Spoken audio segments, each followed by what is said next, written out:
Bismillahirrahmanirrahim. Assalamualaikum warahmatullahi wabarakatuh. Alhamdulillahirabbil alamin.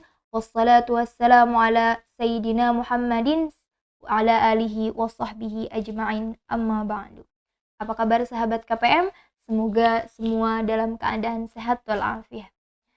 Kita panjatkan puji beserta syukur kepada Allah Subhanahu wa taala yang mana sampai saat ini kita masih diberikan nikmat yang begitu besar, yaitu nikmat iman, kemudian Islam dan ihsan, hingga akhirnya kita bisa mempunyai himmah, keinginan terus untuk belajar, yang mana hasil dari belajar itu menjadikan kita lebih taat dan mendekatkan diri kepada kita.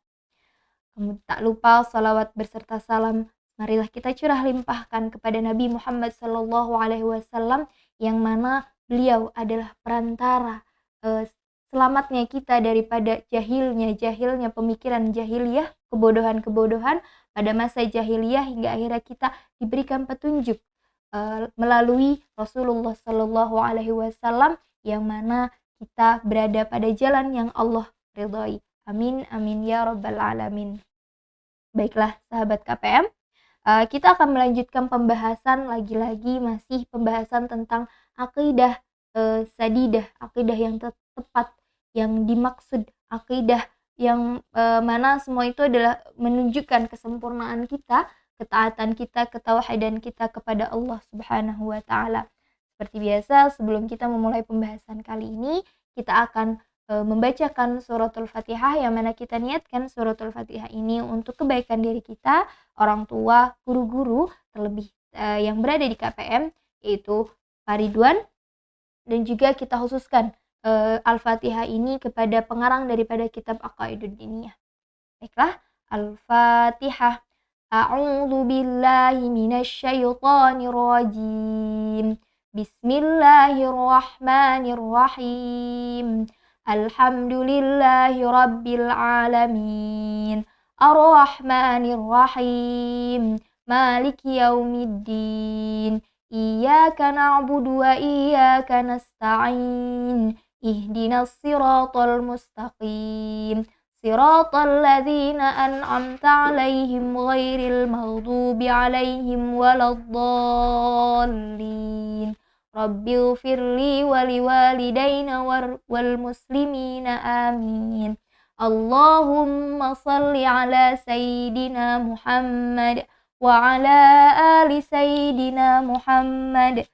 Rabbi zidni ilma warzuqni fahma. Ya Rabbi bil Mustafa balligh maqasidana waghfir lana ma madha ya wasi'al karami walhamdulillahi rabbil alamin. Baiklah, kita akan memulai pembahasan kitab Aqaidud Diniyah. Bismillahirrahmanirrahim. Pada pembahasan kali ini kita akan melanjutkan lagi perihal Aqidatus Sadidah. Setelah kemarin kita membahas perihal bagaimana yang seharusnya kita lakukan, menunjukkan keimanan, keyakinan kita, kesaksian kita bahwa Allah Subhanahu wa taala adalah Tuhan yang mesti kita sembah. Lagi-lagi kita harus lebih-lebih meyakini lagi tentang kekuasaannya, tentang kehendak Allah yang begitu luar biasa, yang mana ketika Allah menghendaki hal itu pasti terjadi, namun ketika Allah tidak menghendaki maka hal yang tidak Allah kehendaki itu tidak akan pernah terjadi. Setelah kemarin kita mengetahui beberapa ayat-ayat Al-Quran yang menjelaskan tentang kekuasaannya Allah, tentang sifat-sifat yang hak, yang wajib adanya di Allah, perihal tentang Allah yang maha kekal, Allah yang maha satu-satunya, kemudian Allah yang mengetahui segala hal yang terjadi di muka bumi ini, kemudian Allah yang menghendaki segala sesuatu yang terjadi di muka bumi ini, Allah lah yang membentukkan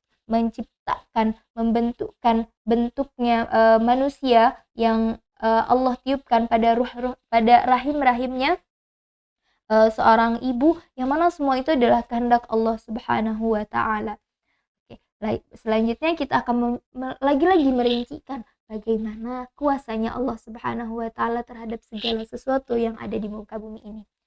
Baiklah, bismillahirrahmanirrahim. Khalaqa kulla syai'in minal adami. Allah lah yang menciptakan segala sesuatu dari zaman Nabi Adam mula.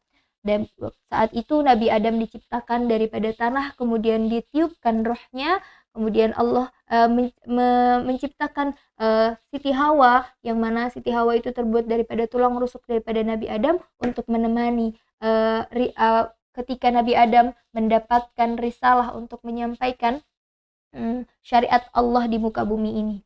Kemudian wa asbagha ala jami'i khalqihi malabisa, sesungguhnya Allah lah yang menyempurnakan ala jami'i khalqihi, terhadap semua ciptaannya, malabisan ni'am, dengan menyelimuti, dengan memberikan segala nikmat yang Allah berikan. Jadi semua makhluk yang ada di muka bumi ini, semua ciptaan yang di muka bumi ini Allah sempurnakan dengan Allah memberikan nikmat, begitu banyak nikmat yang tidak bisa disebutkan satu persatu, saking banyaknya nikmat, dari mulai helaan nafas, kemudian rasa nikmat ketika tidur, rasa nyaman ketika tidur, rasa nyaman ketika kita bersosialisasi, itu adalah salah satu nikmat Allah Subhanahu wa taala, yang mana itulah caranya Allah menyempurnakan ciptaan-ciptaan Allah, yang mana semua itu Allah berikan tujuannya untuk menjadi jalan bagaimana manusia bisa bersyukur kepada Allah Subhanahu wa taala. Kemudian wa basata lahumul arzaq, dan Allah pun yang meluaskan bagi para makhluk ini apa? Rizki-rizki para makhluk yang ada di muka bumi ini Allah luaskan. Allah lah yang mempunyai kehendak perihal rizki manusia, rizki makhluk-makhluk yang ada di muka bumi ini. Jika Allah menghendaki salah seorang hamba untuk bisa mendapatkan rezeki yang luas, maka hamba tersebut pasti akan memiliki rezeki yang luas. Wa qaddara alaihimul khair wasyarr, dan Allah juga yang mengukur hamba ini kebaikan terhadap seorang hamba atau keburukan terhadap sesuatu hamba. Jadi misalkan si A kebaikannya cukup 50%, si B kebaikannya 75%, dan Allah lah yang mengetahui, yang menghendaki kadar-kadar kebaikan dan keburukannya manusia. Wa wa'adal muti'ina, dan Allah lah yang menjanjikan kepada orang-orang yang taat kepada Allah, orang-orang yang selalu menjalankan perintahnya Allah, apa? Minhum, daripada orang-orang tersebut, jannatahu bifadlihi, surganya Allah, jannahnya Allah, surganya Allah, dengan apa? Bifadlihi, dengan karunia, anugerah, yang dengan karunia-Nya yang Allah miliki.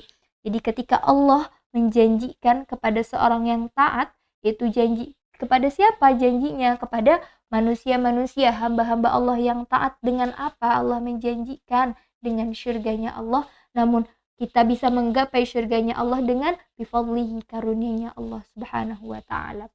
Wa tawa'adal 'asina minhum binarihi bi'adlihi, dan Allah juga mengancam, memberikan peringatan kepada orang-orang yang bermaksiat, minhum binarihi, daripada orang-orang yang bermaksiat itu, binarihi, dengan nerakanya Allah, yang mana neraka itu akan dirasakan bi'adlihi, dengan keadilan yang Allah berikan kepada orang-orang yang bermaksiat. Arsalar rusul, dan Allah juga yang mengutus para utusan. Wa anzalal kutuba, dan Allah juga yang menurunkan kitab-kitab, litattadihal mahabbatu lissalikina. Untuk apa Allah menurunkan kitab-kitab itu? Untuk melatih kecintaan orang-orang yang salik. Siapa orang-orang yang salik itu? Orang yang berjalan di jalannya Allah, orang yang berjalan yang mana jalan itu adalah jalan menuju pertemuan dirinya dengan Allah Subhanahu wa taala. Allah pasti akan, jadi tujuan diturunkan kitabnya itu adalah melatih bagaimana cintanya seorang hamba terhadap Allah Subhanahu wa taala. Kemudian makna atau tujuan daripada diturunkan kitabnya itu watakumul hujjatu 'alal halikin, juga untuk supaya didirikannya, ditetapkannya hujjah, penentangan daripada orang-orang yang menentang kepada syariat Allah. Ketika Allah menurunkan kitab, firman-firman Allah itu adalah sebagai jawaban daripada tantangan atau penentangan daripada orang-orang yang tidak mau melakukan perintah-perintah syariat-syariatnya Allah Subhanahu wa taala. Wa khatamal anbiya'i wal mursalin, dan Allah juga yang telah menciptakan nabi, wa khatamal anbiya, mengakhirkan para nabi dan wal mursalin, dan utusan, bi afdalihim, dengan keutamaannya para rasul, ajma'ina, semuanya, yaitu siapa yang menjadi nabi terakhir? Sayyidina wa maulana wa nabiyana Muhammadin alladzi arsalahu bil huda, dia adalah sayyiduna penghulu kita wa maulana dan orang-orang yang menolong kita wa nabiyina orang yang paling mulia yaitu nabi kita siapa? Nabi Muhammad sallallahu alaihi wasallam. Yang mana Nabi Muhammad sallallahu alaihi wasallam ini arsalahu diutusnya Nabi Muhammad sallallahu alaihi wasallam ini bil huda dengan petunjuk wa dinil haq dan membawa agama yang hak, membawa agama yang begitu Allah ridhai liyuhirahu ala dini kullih untuk menjelaskan terhadap apa agama yang sebelumnya datang. Jadi ketika Nabi datang, Nabi membawa agama ini, syariat Allah ini untuk lebih menjelaskan bahwa sesungguhnya agama yang Allah ridhai ini adalah agama Islam atau yang biasa kita sebut Islam, agama yang hak untuk menjelaskan daripada agama-agama seluruh agama yang ada di dunia ini, yaitu yang paling hak adalah agama yang dibawa oleh Nabi Muhammad sallallahu alaihi wasallam yaitu agama Islam. Kemudian wa anzala alaihil qur'ana likulli syai'in dan Allah juga menurunkan kepada Nabi Muhammad sallallahu alaihi wasallam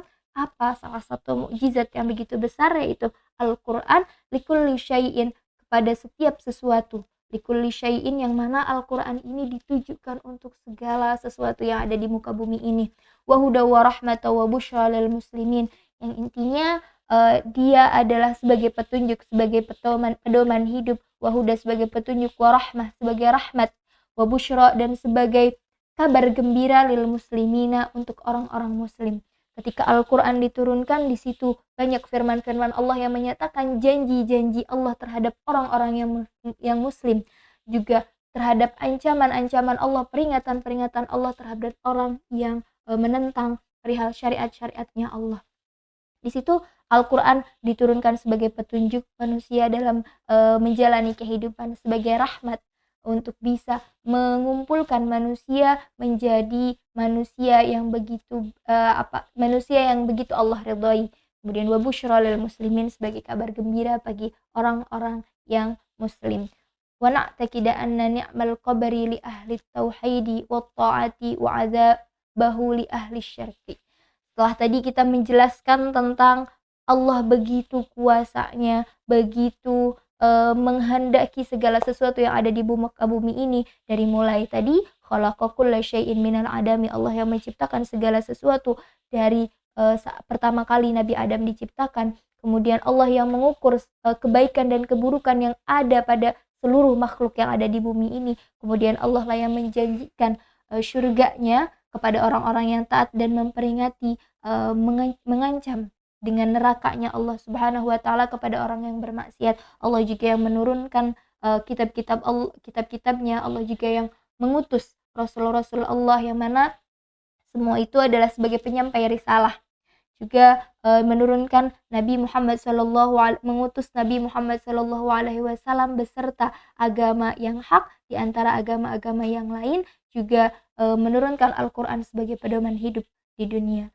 Baiklah sahabat KPM, pada pembahasan kali ini kita telah menjelaskan lagi-lagi perihal akidah yang tepat, yang mana hal ini harus kita tekadkan dalam hati, kita imani, kita yakini perihal kesaksian tadi yang dimulai dengan kesaksian kita kepada Allah Subhanahu wa taala hingga akhirnya kita mengimani bahwa Allah Subhanahu wa taala telah menurunkan Al-Qur'an sebagai pedoman hidup kita di dunia. Baiklah sahabat KPM, semoga apa yang disampaikan kali ini bermanfaat bagi kita, juga menambahkan ketaatan kita kepada Allah Subhanahu wa taala. Akhir kalam, wallahul muwafiq ila aqwamit thariq. Wassalamualaikum warahmatullahi wabarakatuh.